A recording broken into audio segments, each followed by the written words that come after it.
వీక్షకులందరికీ నమస్కారం. అమరావతి రాజధానికి సంబంధించి ఒక బిగ్ అప్డేట్ వచ్చింది. అమరావతి రాజధాని రైతులకే కాదు, ఆంధ్రప్రదేశ్ ప్రజల మొత్తానికి ఇది గుడ్ న్యూస్. అమరావతి రాజధానిగా నిర్ణయించిన తర్వాత 2019లో వైసీపీ అధికారంలోకి వచ్చిన 3 నెలలకే అమరావతి రాజధానిని 3 ముక్కలు చేశారు. గతంలో జగన్మోహన్ రెడ్డి 2014 నుంచి 2019 దాకా తెలుగుదేశం ప్రభుత్వం అధికారంలో ఉన్నప్పుడు అసెంబ్లీ సాక్షిగా అమరావతి రాజధానిని యాక్సెప్ట్ చేశారు. చంద్రబాబు నాయుడికి రాజధానిలో ఇల్లు లేదు, కానీ నాకు రాజధానిలో సొంత ఇల్లు ఉంది అని అసెంబ్లీ సాక్షిగా చెప్పారు. అధికారంలోకి వచ్చిన 3 నెలలకే అమరావతి రాజధానిగా పనికి రాదు, ఇది ముంపు ప్రాంతము అనే ముద్ర వేసి 3 ముక్కలు చేశారు. దీంతో రైతులు ఒక్కసారిగా ఉద్యమం బాటపట్టారు. ఎవరో ఊహించిన పరిణామం. అమరావతిలో రాజధాని డెవలప్ అవుతే కూటమి ప్రభుత్వం, తెలుగుదేశం బలపడుతుంది. ఇక్కడ కమ్మవారు అధికంగా ఉన్నారు, వారి భూముల ధరలకు రెక్కలు వస్తాయి, వారు ఆర్థికంగా మరింత బలపడితే అది తెలుగుదేశం పార్టీకి లాభిస్తుంది అని ఒకే ఒక దురాలోచనతో విశాఖపట్నంలో పరిపాలనా రాజధాని, అమరావతిలో చట్టసభలు, కర్నూలులో న్యాయ రాజధాని అంటూ 3 రాజధానులు చేశారు. 3 రాజధానులు నిర్మించడం కూడా పూర్తయిపోయింది. ఇక 5 సంవత్సరాలు పోయింది. 2024లో వచ్చిన ఎన్నికల్లో ప్రతిపక్ష హోదా కూడా లేకుండా 11 సీట్లకే పరిమితం చేశారు. అయితే అధికారంలో ఎవరూ శాశ్వతం కాదు అనే విషయం 1982 నుంచి, ముఖ్యంగా తెలుగుదేశం పార్టీ స్థాపించిన దగ్గర నుంచి మనం పరిశీలిస్తే అర్థమైపోతూ ఉంటుంది. అంతకుముందంటే మొత్తం కాంగ్రెస్ ప్రభుత్వాలే కాబట్టి పెద్దగా చాలా రాష్ట్రాల్లో. ఇంకా తర్వాత మాత్రం ఏ పార్టీ కూడా రెండోసారి గెలవడం అనేది చాలా అరుదైన సంఘటనగా మారిపోయింది.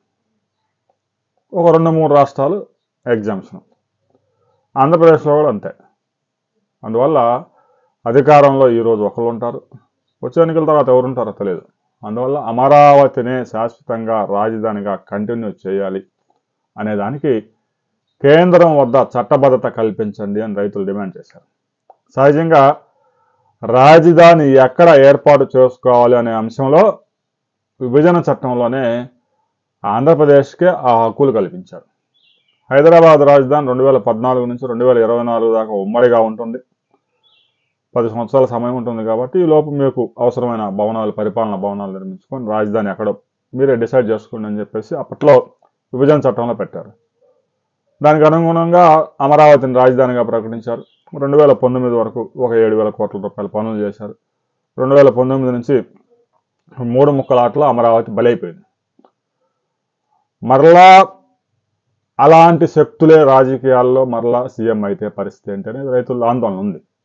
అందుకే చట్టబద్ధత కల్పించాలి అనే డిమాండ్ చాలా కాలంగా నడుస్తోంది కూటమి ప్రభుత్వం అధికారంలోకి వచ్చిన తర్వాత.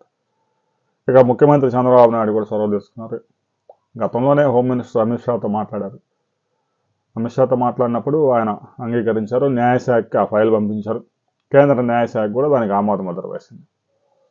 విభజన చట్టంలో ఏదైతే ఉందో ఏపీకి ఒక రాజధాని ఏర్పాటు అవుతుంది అనే ప్లేస్లో ఏపీ రాజధాని అమరావతే ఉంటుంది అని మార్పులు చేసి కేంద్ర క్యాబినెట్లో ఆమోదం తీసుకొని ఈ సమావేశాల్లోనే దానికి చట్టబద్ధత కల్పించబోతా ఉన్నారు.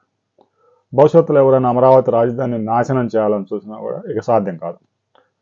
ఏదైనా ఒక ఇన్వెస్ట్మెంట్ ఎక్కడ వస్తే ప్రైవేట్ ఇన్వెస్ట్మెంట్స్ వారికి అనువైన ప్రదేశాలు వెతుక్కుంటారు.